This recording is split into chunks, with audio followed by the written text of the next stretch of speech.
저는 운전을 아르헨티나에서 배웠습니다. 아르헨티나는 이게 교통법규라는 것이 존재나 할까라고 생각이 되어질 만큼요, 한국의 한국 사람들보다도 훨씬 더 험하게 운전하는 걸로 소문이 났습니다. 일단요, 경찰이 차선 위반으로 잡기가 굉장히 애매한 게요, 나라가 경제가 그렇게 넉넉지 못하다 보니까 길에 차선이 일단 없어요. 차가 막 세네 대 왕창 지나다니는 데일지라도요, 제가 있는 20년 전엔 그랬어요. 요즘은 조금 낮은 것 같은데, 일단 아스팔트가 깔려 있는 곳도 많지 않습니다. 대부분 돌길이에요. 그리고 차선이 없어요. 이렇게 암만 넓은 곳에 있어도 차선, 주차 라인 이런 게 잘 찾기가 힘들어요. 땅이 아스팔트가 아니라 이런 돌길이기 때문에 비만 오면 스케이팅 하는 것처럼 잘 미끄러집니다.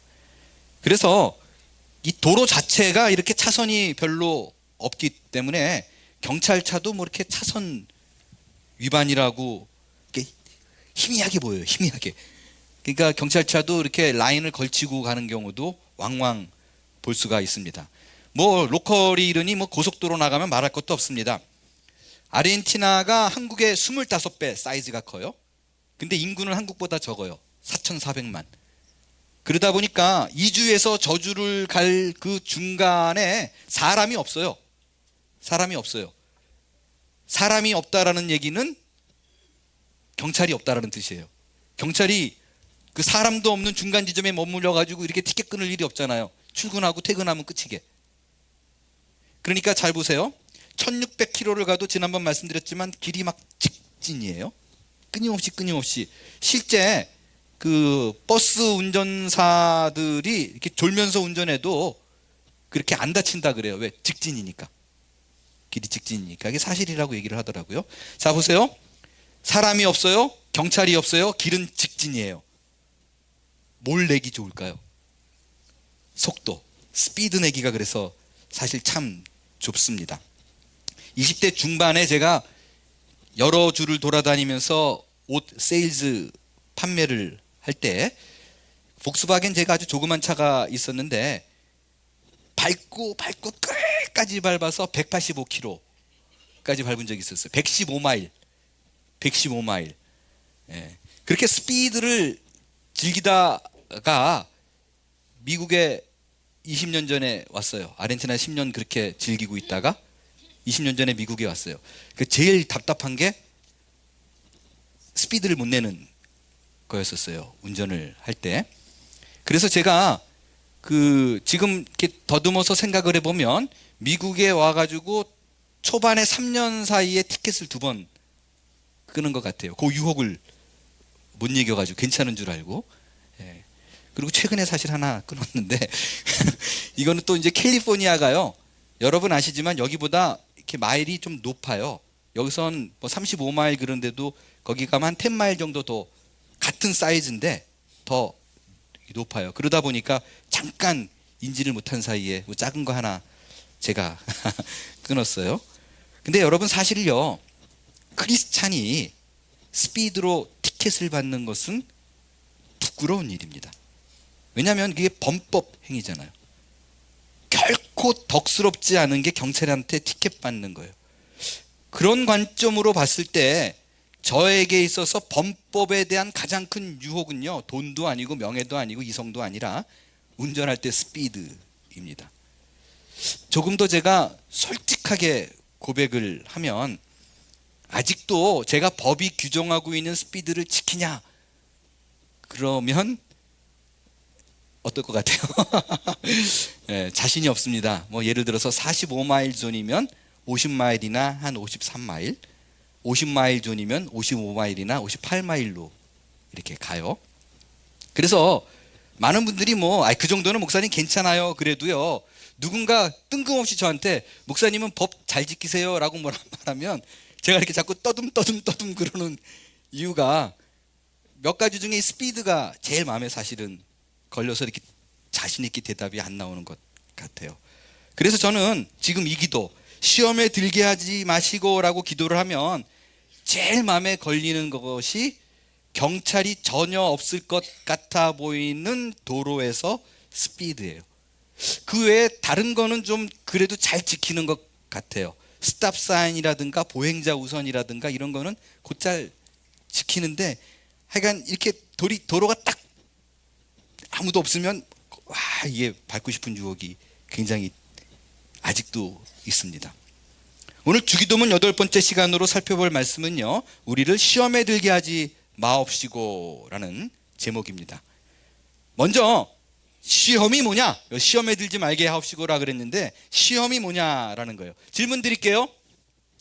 하나님은 우리를 시험하는 분이시다? 아니다. 하나님은 절대로 시험 같은 건 안 하는 분이다. 어느 게 정답이에요? 예, 정답이 막 많아요. 이 중에서요, 시험을 하나님은 결코 하지 않는 분이다 라고 대답하신 분이 계시다면 이 구절을 함께 보겠어요. 같이 읽습니다. 시작. 사람이 시험을 받을 때 내가 하나님께 시험 받는다 하지 말지니 하나님은 악에게 시험 받지도 아니하시고 친히 아무도 시험하지 않는다 라고 되어 있어요. 이 구절에 의하면 하나님은 시험하시는 분이에요? 안 하시는 분이에요? 안 하시는 분이에요. 자, 그럼 과연 이게 정답이냐? 창세기 22장 1절을 보겠어요. 이 부분은 여러분이 잘 아는 대로 아브라함에게 아들 이삭을 바쳐라 라는 명령을 내리기 위해서 하나님이 아브라함을 부르는 장면입니다. 같이 읽을게요. 시작. 그 일 후에 하나님이 아브라함을 시험하시라고 그를 부르되 아브라함 하시니 그가 이르되 내가 여기 있나이다. 하나님이 분명히 뭐라 그랬어요? 시험하는 분이래요. 창세기뿐만 아니라요, 성경의 여러 군데에서 하나님이 이스라엘 백성을 시험했다라는 부분이 드문드문 나옵니다. 대표적으로 보면요, 출애굽기 15장 22절 후반에 보게 되면 여호와께서 그들을 위해 법도와 율례를 정하시고 그들을 시험하실세, 이런 표현이 있어요. 지금 이 구절에 의하면 하나님은 시험을 하는 분이다, 안 하는 분이다? 하는 분이다. 자, 다시 처음의 질문으로 돌아갑니다. 지금 살펴본 구절로 종합해서 보면 하나님은 시험을 하는 분이에요, 안 하는 분이에요? 왔다 갔다 하시는 분이에요? 도대체 믿을 분이 못 되나요? 이걸 어떻게 해석해야 돼요? 이건 이런 뜻이에요. 성경에 나오는 시험이라는 뜻의 단어가 있어요. 히브리 말로는 나사, 헬라 언어는 페이라조라는 단어가 있는데요, 이 단어가요, 잘 들으세요, 주체에 따라서 뜻이 달라지는 단어예요. 기본적으로는요, 3가지 뜻이 있어요. 첫 번째 뜻은요, 테스트예요. 이거는요, 현재 내 신앙의 수준이 어디인가를 알게 하는 거예요. 또 신앙 수준의 도약을 위해서 디딤대로 사용되어지는 게 테스트예요. 예전에 여러분 그 초등학교 때 리트머스 시험지라고 기억하시나요? 리트머스 시험지가 이렇게 생겼는데 어떤 용액에 넣으면 파란 종이를 넣었을 때 빨갛게 나오면 이 용액은 산성이에요. 근데 빨간 종이를 넣었을 때 파랗게 나오면 이거는 알칼리성이에요. 이거 기억 안 나면 공부 안 한 거예요. 이 리트머스 시험지 할 적에 그 시험, 그게 바로 테스트예요. 이 용액이 뭔가 살피는 거예요. 자, 이게 무슨 얘기인가 지금부터 풀어볼 거예요. 우리는 예수를 믿은 후에 구원이 보장이 된 사람입니다. 한번 얻은 구원이 상실되거나 취소되지 않아요. 하지만 성경은요, 우리가 구원을 얻은 후에 신앙이 성장해 나감에 따라서 끊임없이 우리에게 성숙을 요구합니다. 우리의 신앙이 진보될 거를 원해요. 그러니까 구원 얻자마자의 모습은요, 막 태어난 젖먹이 신앙이에요. 이때는요, 하나님이 정말 말 그대로 젖먹이 돌보듯이 돌봐요. 울면 챙겨주고 달래주고 버릇없이 굴어도 묵인하고 신앙의 뿌리를 잘 내리게 하기 위해서 끊임없이 돌보는 손길이 있습니다. 그런데 신자의 삶이라는 것이 항상 하나님께서 먹여주고 채워주고 주세요 그러면 던져주고 이런 데일리 브레드, 만나의 삶이 주야장창 펼쳐지는 게 아니잖아요. 우리가 하나님 무언가를 주면 감사합니다, 이거를 신앙의 삶이라고 얘기하지 않아요. 신앙의 성숙이란 이제 내 육신의 필요가 채워지는 거를 넘어서는 신앙의 수준이라는 건 뭐냐면요, 그 다음부터는 타인을 보는 거예요. 이웃을 보는 거예요. 공동체를 보는 거예요.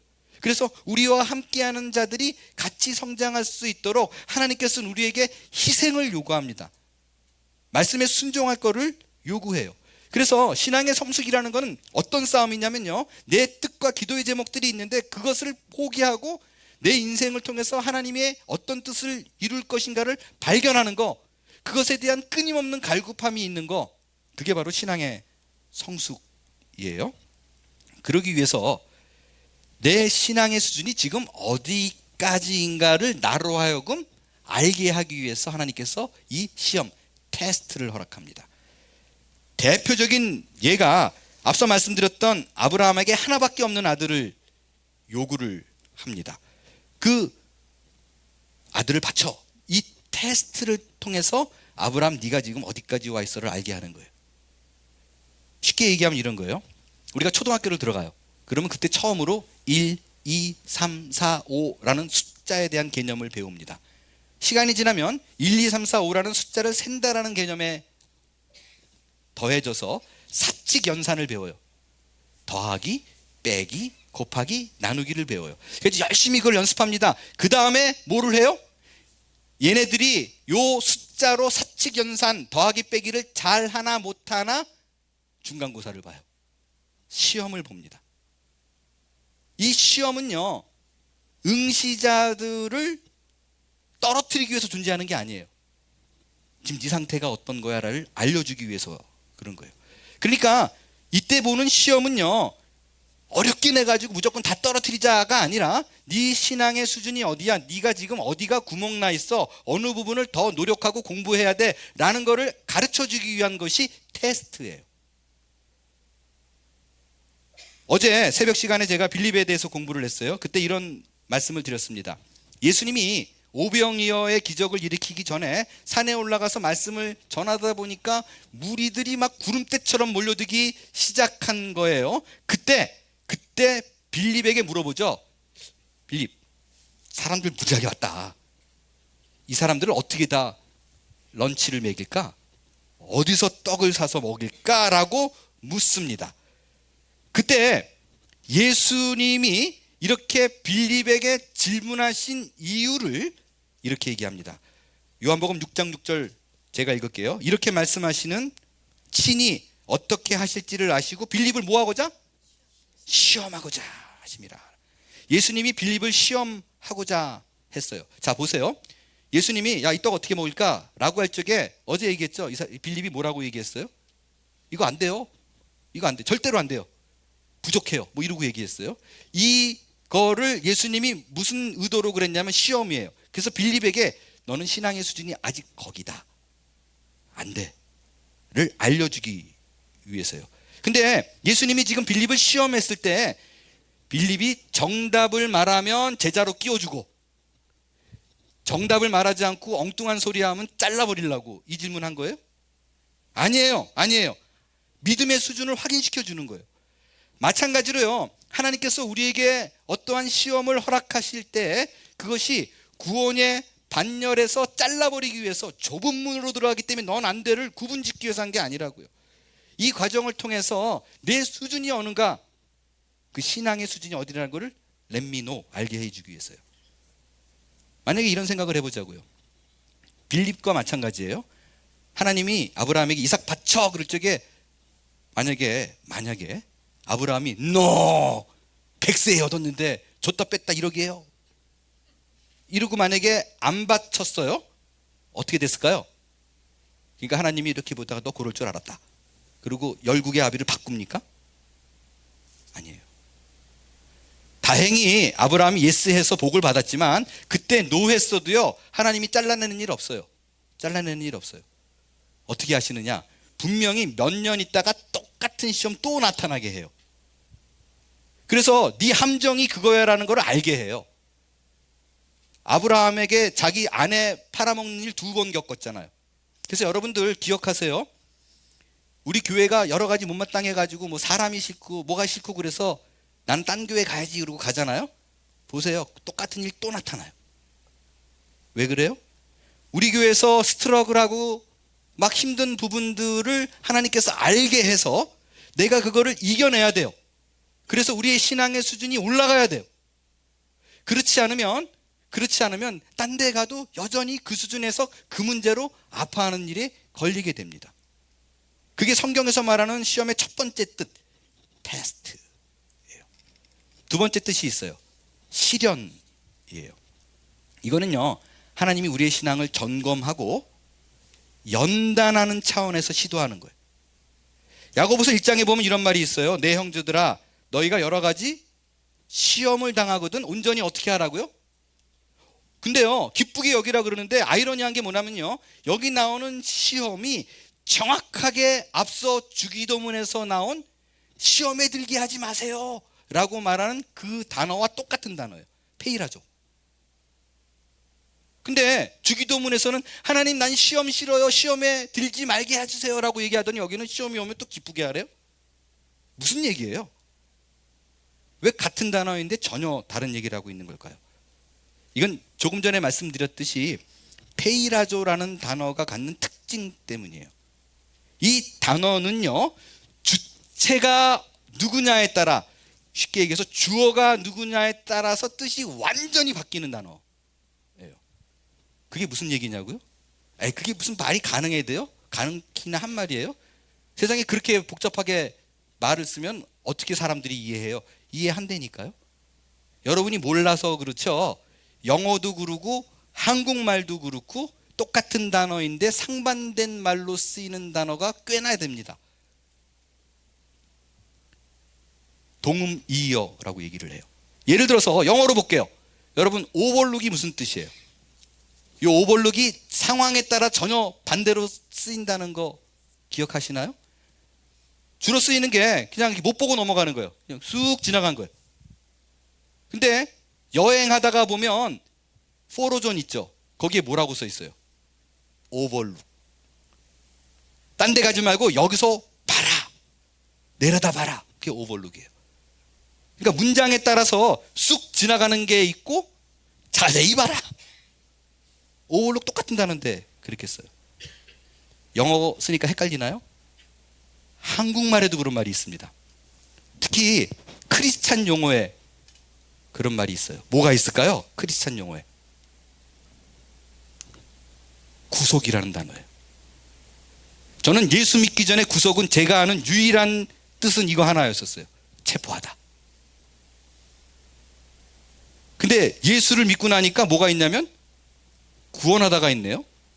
그래서 저는 예수 믿기 전에 되게 헷갈렸었어요. 예수가 우리를 구속했대요. 그래서 저는 깜짝 놀랐어요. 저는 이 단어를 어떻게 해석했냐면요, 예수가 우리를 구속했다. 그러니까 얘네들이 자꾸 죄에 빠져서 허우럭거리고 사탄의 공격을 받으니까 예수님이 우리를 체포해서 꽁꽁해가지고 교회에다가 이렇게 다 묶어놓은 줄 알았어요. 그래서 사람들이 그렇게 일주일 내내 교회 가는구나. 진짜 저는 그렇게 생각했어요. 그게 구속 아니에요, 구속. 그래서 예수님이 보호하려고 교회에 다 불러 모아 앉혀놓고 꼼짝 못해. 그래서 충격받았어요. 세상과 나는 간대였고 구속한 주만 보이도다. 예수님이 우리를 꼼짝 못하게 하는구나. 근데 나중에 알고 보니까 2번이더라고요 그게. 자, 이 말이에요. 예수님이 우리를 구속했어. 1번이에요 2번이에요 뜻이? 이거 진짜 어려워요? 이거는 당연히 예수님이 우리를 체포했어가 아니에요. 구원했다라는 거죠. 그러니까 똑같은 말인데, 그러니까 물론 이게 한자로는 다르잖아요. 근데 그냥 한국 국어 글자로만 보자고요. 똑같은 구속인데 하나는 완전히 누구를 꼼짝 못하게 만들었다는 뜻으로 쓰이고 한쪽으로는 완전히 우리를 자유케 했다라는 뜻으로 쓰입니다. 뭐 때문에 바뀌느냐? 이게 주체가 누구냐, 주어가 누구냐. 경찰이 우리를 구속했어, 그럼 경찰이 나를 구원했어, 이런 거 아니라고. 그건 이거지. 마찬가지로 페이라조라는 단어가 영락없이 그래요. 주체가 누군가의 뜻에 따라서 완전히 내용이 달라져요. 그러니까 같은 단어인데 우리를 시험에 들게 하지 마시고와 시험을 만나거든 기쁘게 여기라가 전혀 다른 뜻입니다. 그럼 시험을 만나거든 기쁘게 여기라라는 것이 무슨 뜻인가? 이건요, 야고보서 1장 2절에 이어지는 3절, 정확히 무슨 뜻인지 알 수 있어요. 다시 야고보서 1장 2절을 보겠어요. 내 형제들아, 너희가 여러 가지 시험을 당하거든 온전히 기쁘게 여기래요. 아니 도대체 여기서 시험이 뭐기 때문에 우리가 당하는 일에 기뻐해야 되는가? 3절이 답입니다. 이는 너희의 믿음에 뭐가? 시련이 인내를 만들어내는 줄 압니다. 그러니까 여기서 말하는 시험은 다른 게 아니래요. 우리를 연단해서 강건한 자로 만들기 위한 훈련이라는 거예요. 그래가지고 어려운 일이 딱 생겼을 적에 하나님께서 내게 주시는 트라이얼, 이거는 시험이다, 훈련이다, 여기다 그러면 해볼만 합니다 라고 나간다는 거예요. 야, 하나님이 나를 이 수준까지 인정하시네, 기쁘게 한번 뛰어드는 거예요. 그게 바로 두 번째 뜻인 트라이얼, 시련이라는 거예요. 왜 우리가 시련을 만나면 기쁘게 여겨야 되는가? 다른 거 아니에요. 이 과정을 통과해야지 우리가 하나님을 향한 믿음과 신앙이 굳건해져요. 잘 들으세요. 예수를 믿은 후에 이 과정을 통과하지 않는 사람은 아무도 없습니다. 모두 다 하나님께서 젖먹이 과정에서 이렇게 먹여주고 채워주고 이런 거 없어요.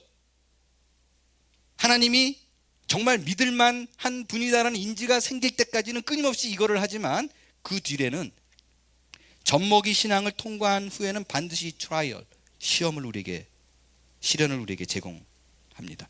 그 교회에서요, 여러분에게 모든 걸 다 채워주십니다, 하나님은 여러분의 기도 모든 걸 다 응답합니다, 이거는 아니에요.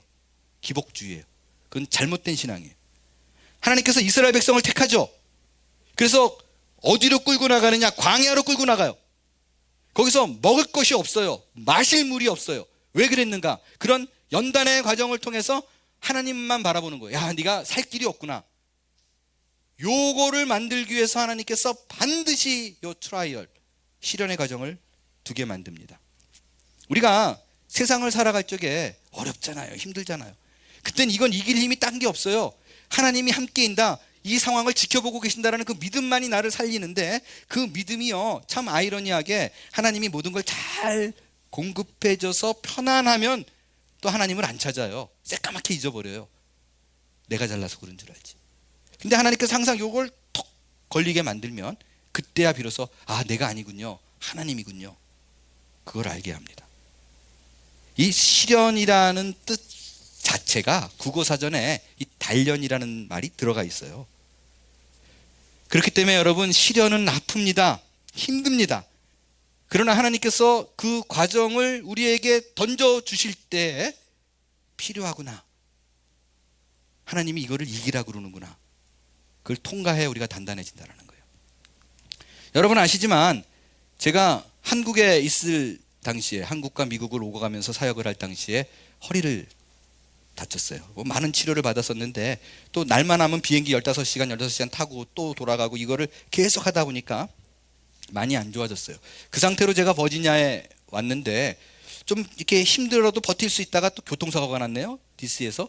그 뒤로 나서 제가 너무 망가져가지고, 여러분 아시지만 이렇게 의자 놓고 주일날 1, 2, 3부 설교를 하려면 그 진통제 1200ml까지 먹었어야 됐어요. 기본적으로 1000ml를 먹고 오고 3부 예배 때 또 아프면 200ml를 더 먹고 그렇게 버텼었어요. 그런데 여러분이 참 기도 많이 해주시고요, 또 여러 가지 약 제품도 갖다 주시고 기계도 또 사다 주시고 뭐 이래서 굉장히 도움을 많이 받았던 것도 사실이고요. 또 감사한 거는 이 버지니아 지역에서 굉장히 좋은 카이로프랙터를 또 만나게 해 주셨어요. 근데 그분이 하시는 말씀이, 목사님 이것만 갖고 안 돼요. 너무너무 지금 근육이 약해져 있기 때문에 반드시 운동해야 됩니다. 그렇지 않으면 안 나요.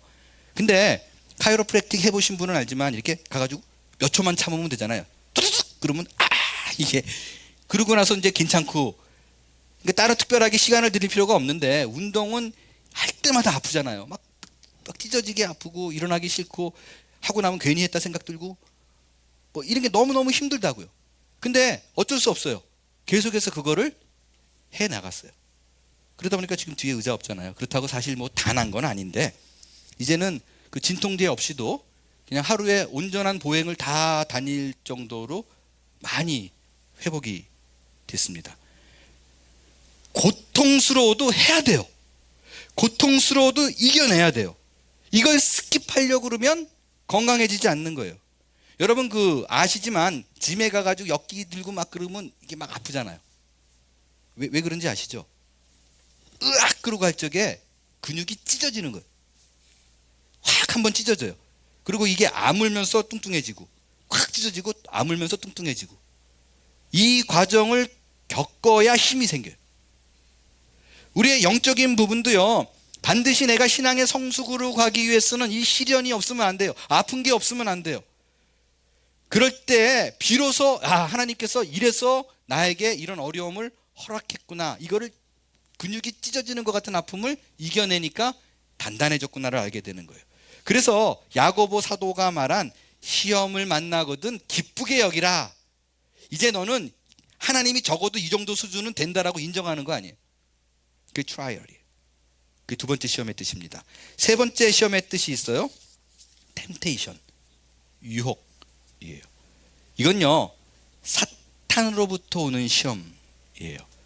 아까 말씀드린 대로요, 페이라조라는 단어가 주어가 달라지면 전혀 다른 뜻이 된다라고 말씀을 드렸어요. 이게 주체가 하나님으로부터 오면 테스트, 트라이얼, 시련이라는 뜻인데, from evil, 사탄으로부터, 악에서부터 시작해가지고 오면 이거는 템테이션이에요. 유혹이에요. 이 뜻이 바로 주기도문에서 말한 시험에 들게 하지 마시고가 하나님 제발 나를 유혹의 자리에 들게 하지 마세요.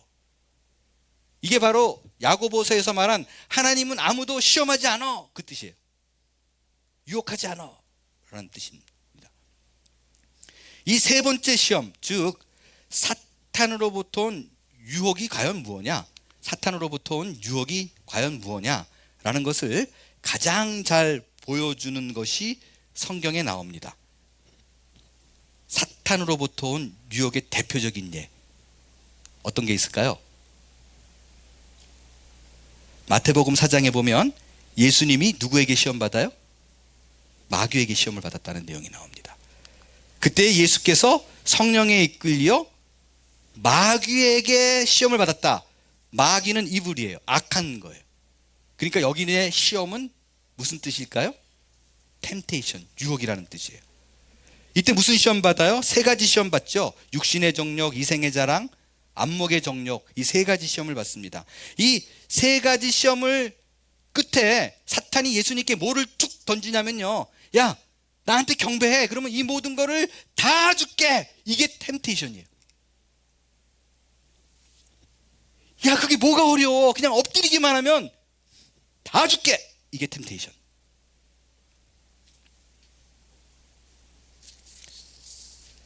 사단이 예수님에게 한 행동이 이게 유혹이라고요.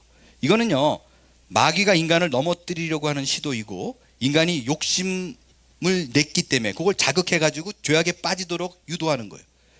그래서 예수님께서 우리를 시험에 들게 하지 마시고 유혹에 들게 마시고 다만 악에서 구하옵소서, 이걸 가르치는 거라고요. 다만 악에서 구하옵소서. 이 악이 뭐냐? 여러 가지 해석이 사실은 있어요.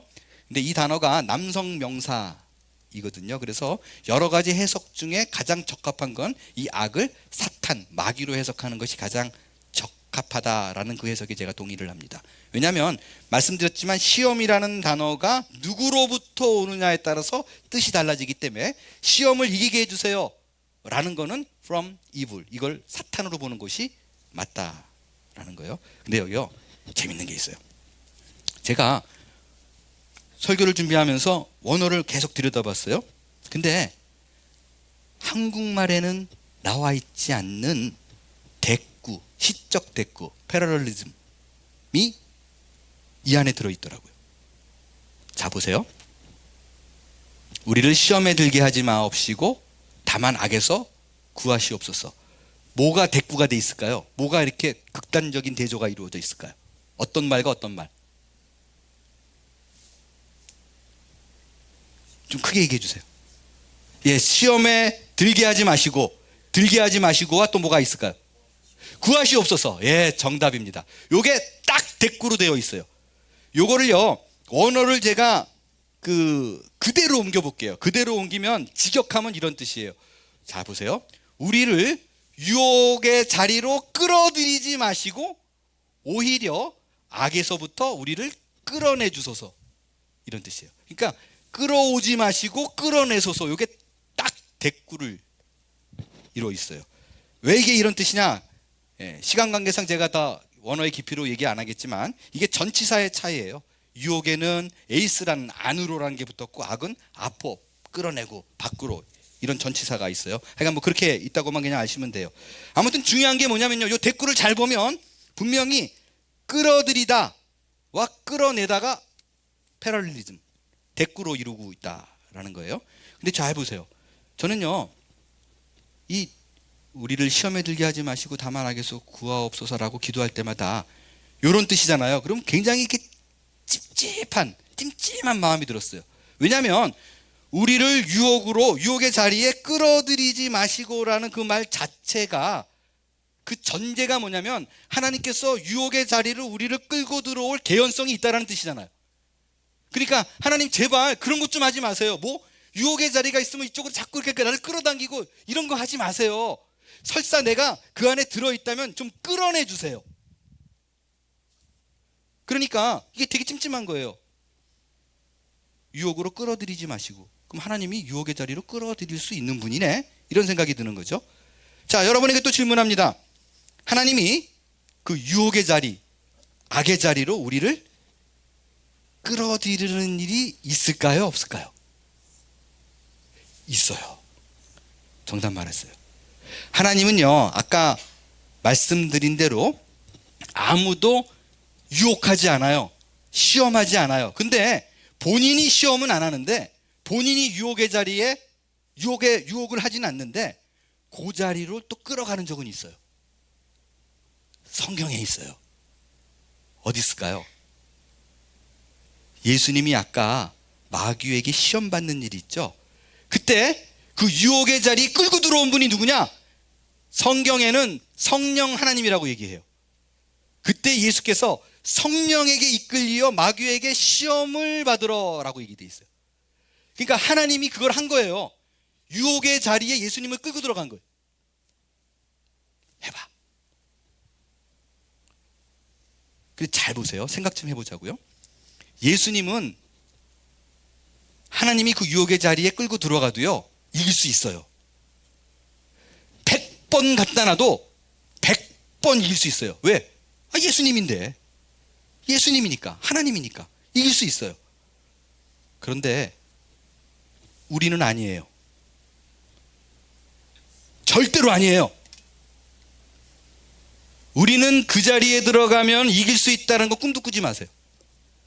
아니라고요.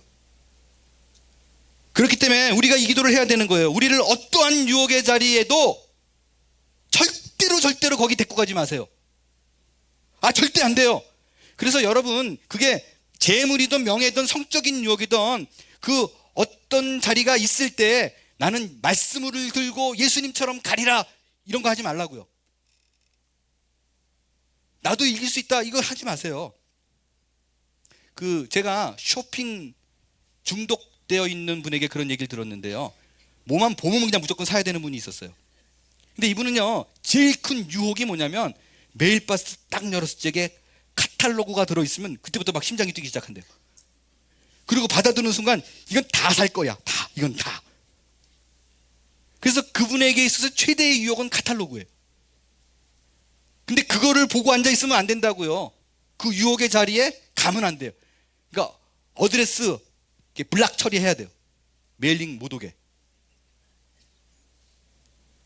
그러니까 술자리에 가가지고 시험에 들게 하지 마시고 이거 하지 말라고요. 가지 말아야 돼요. 아예 우리는 진다고 생각하세요. 진다고.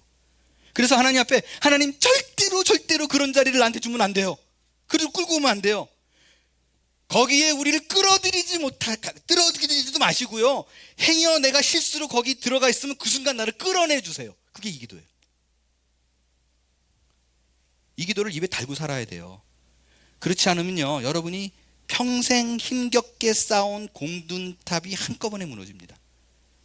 여러분, 우리가 TV에 보면 가끔 정말 유명하고 훌륭한 목사님들이 깜짝 놀랄 일을 저질러 가지고 신문에 뜨고 그러잖아요. 저는요, 그걸 보면 그런 생각을 해요. 저 나쁜 유선자, 이 생각이 드는 게 아니라 덜컥 나도 조심해야지. 쥐뿔도 아닌데, 유명하지도 않은데. 저는 정말로 그렇게 생각해요. 이분들이 그런 유혹에, 그게 돈이든 여자든 상관없어요. 그런 일이 벌어졌을 때 그 첫 발을 들일 때 그게 내가 이렇게 망할 줄 알고 들어가지 않았을 거라고. 그거를 바보가 아닌 이상 거기 왜 들어가겠어요? 괜찮다라고 생각하고 이 정도쯤이야 라고 생각하고, 나는 내가 기도를 정말 하루에 몇 시간씩 하는 사람인데 저 정도 유혹은 상관없어, 믿음으로 이러고 갔다가 망하는 거예요. 가면 안 돼요. 가면 안 돼요. 예수님이 이겼으니까 나도 이기겠지. 아니, 예수님이니까 이긴 거예요. 하얀 꿈도 꾸지 말고요. 근처에도 가지 마세요. 그게 바로 우리를 시험에 들게 하지 마시고 다만 악에서 구하옵소서라는 기도예요. 이제 예수님이 가르쳐 주신 기도가 종반부로 접어들었어요. 첫 시작은, 주기도문의 첫 시작은 하나님에 대하여였어요. 하나님은 아버지다, 하나님의 이름, 하나님의 나라, 거룩, 뜻, 이런 걸 배웠어요. 중반 부분에는 데일리 브레드, 우리에게 필요를 채워주시는 하나님께 구할 것을 배웠습니다. 이제 마지막으로 우리가 이 세상을 살아가면서 필요한 것은 하나님의 보호다라고 가르쳐주고 있는 거예요. 우리를 시험에 들게 하지 마시고 다만 악에서 구하옵소서. 악으로부터 보호해달라, 지켜달라는 거예요. 근데 이 기도를 할 시기를 살펴보면요, 또 아주 재밌는 사실을 하나 발견할 수 있어요. 자, 예수님께서 지금 우리를 시험에 들게 하지 마시고라는 기도를 가르쳐주기 전에, 그러니까 지난주에 우리가 뭘 배웠어요? 갑자기 새까매지죠? 일주일 지나면 다 생각이 안 나죠. 자, 우리가 우리에게 죄 지은 자를 사하여 준 것 같이 우리의 죄를 사하여 주옵시고, 용서를 배웠어요.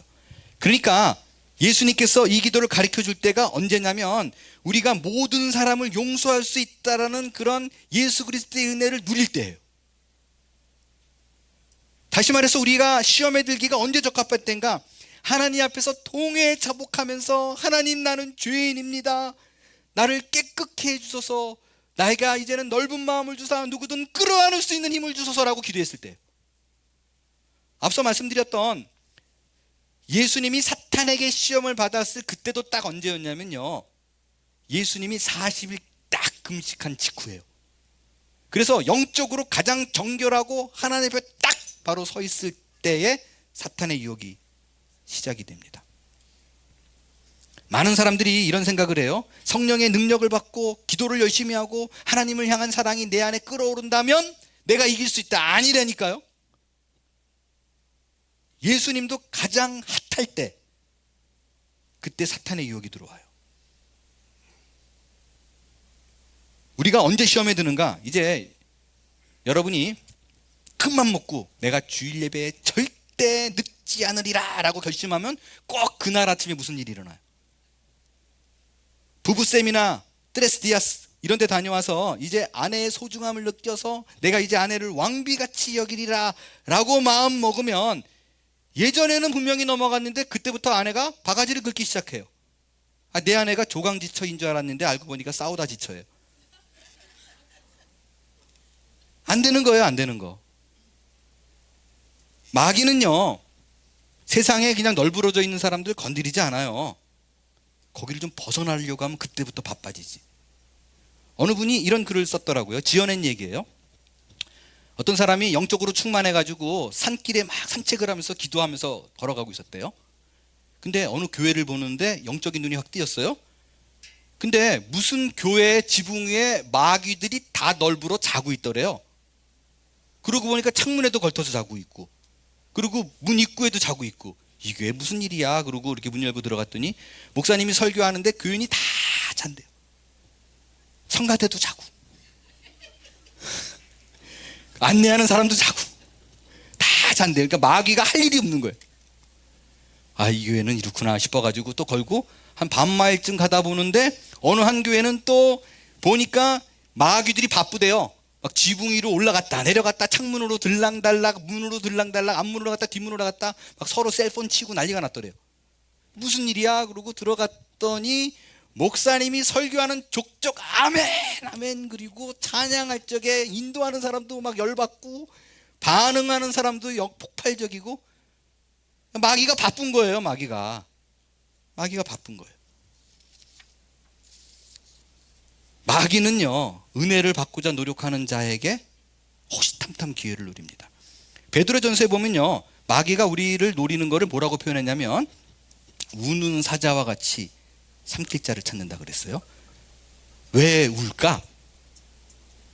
저기 운다라는 표현은 뭐냐면요, 배고파서 운다는 거예요. 여러분, 그 배가 고픈 사자나 호랑이가 토끼 한 마리 잡을 때 비교가 안 되잖아요. 사자가 이렇게 잡나요? 이렇게 누워 있다가 토끼 지나가네? 이런 사자 없어요. 토끼 한 마리가 지나가도 깃털을 잔뜩 세우고 쫑긋하고 아주 조심스럽게 막 코끼리 잡을 때랑 똑같이 가요. 그게 바로 이거예요. 마귀가 우리를 잡으려 할 적에 우는 사자와 같이 조금만 빈틈 있으면 치고 들어오려고 노린다는 거예요. 허점만 보이면. 그렇기 때문에 우리가 깨끗함을 입었다고 고백하는 순간, 성령 체험을 하는 순간 마귀는 우리를 삼킬 구석을 찾는 거예요. 이 원어의 뜻은 이 배고픈 우는 사자라는 말이 사실은요, 이렇게 끈이 묶여 있어요. 그래서 으악 그러고 다가가도 못 가요. 그러니까 생명을 해하게는 못해요. 놀래게 하지, 벌벌벌 떨게 하죠. 그래서 욥도 그렇잖아요. 욥도 막 고생 잔뜩 시키지만 생명은 해하지 못한다고. 그래서 여러분, 믿는 자는 걱정하지 않아도 되는데 그래도 무섭잖아요. 싫잖아요. 고통스럽잖아요. 그래서요, 사탄이 우리를 공격하는 부분 중에 여러분에게 전혀 예상하지 못하는 방법이 있다, 이거를 가르쳐 드릴 거예요. 자, 사탄이 우리를 유혹합니다. 예수님이 뭘로 이겼어요? 말씀으로 이겼죠. 그러면 사탄을 이기는 가장 좋은 우리들의 무기는 뭐예요? 말씀이죠. 그런데 사탄이 우리를 공격하고 우리를 힘들게 하는 무기는 뭘까요? 말씀이에요. 우리가 말씀을 읽고 암송하고 무장합니다. 그런데 사탄이 어떤 방법으로 우리를 치고 들어오느냐? 말씀으로 치고 들어와요. 로마서 7장 8절 보겠어요. 그러나 죄가, 사탄이 기회를 타서 계명으로 말미암아, 계명이 말씀이에요. 하나님의 뜻이에요. 하나님의 명령이에요. 계명으로 말미암아 내 속에서 온갖 탐심을 이루었나니 이는 율법이 없으면 죄가 죽은 것입니다. 죄가 기회를 타는데 인격적으로 표현되어 있잖아요. 다 노리고 있다는 거예요. 근데 계명으로 베이스 캠프 삼았대요. 말씀으로. 11절, 죄가 기회를 타서 계명으로 말미암아 나를 속이고 나를 어떻게 했다고요? 죽였다. 이게 무서운 거예요. 이게 무서운 거예요. 사탄이, 아니 이단이 우리에게 치고 들어올 때 다른 종교 경전으로 안 갖고 들어와요. 성경 갖고 들어오죠. 어떤 식으로 공격을 가하는지 구체적인 사례. 우리가 말씀으로 시험에 들기 쉬운 것은 어떤 게 있냐? 간단하게 두 가지만 살펴보고 마칠 거예요. 말씀을 무장했을 적에 우리에게 일어나는 죄의 반응, 그게 뭐냐면요, 정죄하는, 컨뎀하는 일이 생겨요. 예전에는 그렇지 않았는데 너나 나나 똑같이 죄인인데 라고 했는데 어느 순간 불받아가지고 내가 말씀으로 노력해서 살아보리라고 결심하고 정말 순종하는 삶을 살겠다라고 퀴티도 빼놓지 않고 이러다 보면 갑자기 내가 보이는 게 아니라 남들이 보여요. 이 인간들은 도대체 뭐 하고 있는 거야? 이렇게 돼요. 그래서 뭐가 잘못되면 너 기도가 부족해서 그래, 믿음이 없어서 그래, 상처를 주는 거예요. 목사의 설교를 들어도 와, 은혜 받는다 이게 아니라 오늘 목사님 설교를 들어보니까 기도하는 티가 되게 역력하다 뭐 이러고, 준비 안 했네. 이렇게 상대방을 향해서 자신도 모르게 자기가 하나님이 돼서 공격을 해요. 이제 말씀으로 무장한 순간 또 어떤 일이 일어나는가? 저는 이게 제일 무서워요. 율법주의. 성경을 우리가 읽어야죠. 그리고 그거 순종하고 따라가야죠. 근데 내가 노력해가지고 무언가 완벽해지려고 하는 욕심이 생기는 순간 이게 되는 거예요. 저는 이게 제일 위험해요. 그러니까 성경을 읽을 적에 하나님께서 나에게 이렇게 살아가라는 방향을 보여주구나라고 생각하지 않고 이거를 도덕적 윤리적으로 받아서 내가 정결하고 깨끗한 삶을 이걸 지켜가지고 얻어내겠다라고 생각해요. 예수는 온데간데 없어요. 이런 사람들이 주로 벌어지는 일이 뭐냐면요, 아침에 큐티를 합니다. 그래서 말씀으로 살려고 그러는데 안 되잖아요. 그러면 그 다음날 또 해요. 근데 또 실패해요. 근데 말씀 또 보면 또 내가 뭐를 해야 될 게 나와요. 그러다 보니까 어떻게 해요? 안 봐요. 자꾸 이게 바더하는 거예요. 나는 안 되는데 좀 완벽하게 살고 싶은데 해보니까 안 돼요. 그러니까 아예 안 보는 거예요. 그리고 성경을 읽을 때마다 끊임없이 너는 안 되는데 뭘 자꾸 이런 생각이 들어요. 넌 루저라고 얘기를 해요.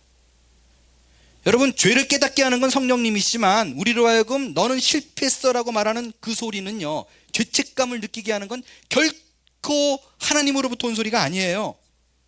우리의 구원은 내 노력으로 이루어지는 것이 아니라 십자가의 그 보혈의 피로 말미암아 우리가 깨끗함을 입은 거라고요. 그것으로 자유함이 있는 거라고. 그게 끝이에요. 로마서 3장 22절, 27절, 28절입니다. 그런즉 자랑할 때가 어디냐 있을 수 없느니라. 무슨 법으로나 노력하는 행위가 아니라 오직 뭐로? 믿음의 법으로니라. 28절. 그러므로 사람이 의롭다 하심을 얻는 것은 율법의 행위에 있지 않고 믿음으로 되는 줄 우리가 인정하노라. 저는 제가 몇 번의 설교를 통해서 말씀을 드렸지만 저는 이걸 몰랐다니까요. 그래서 말씀으로 노력해서 선하게 되는 줄 알고 이거랑 정말 많이 싸웠어요. 얼마나 힘든지 몰라요. 근데 이게 안 되잖아요. 해보셨나요? 정말 치열하게 해보셨나요? 제가 이걸 중학교 때 예수를 믿고 나서요, 성경에 뭐라 그래요? 누구를 향해서 욕해도 살인이래요.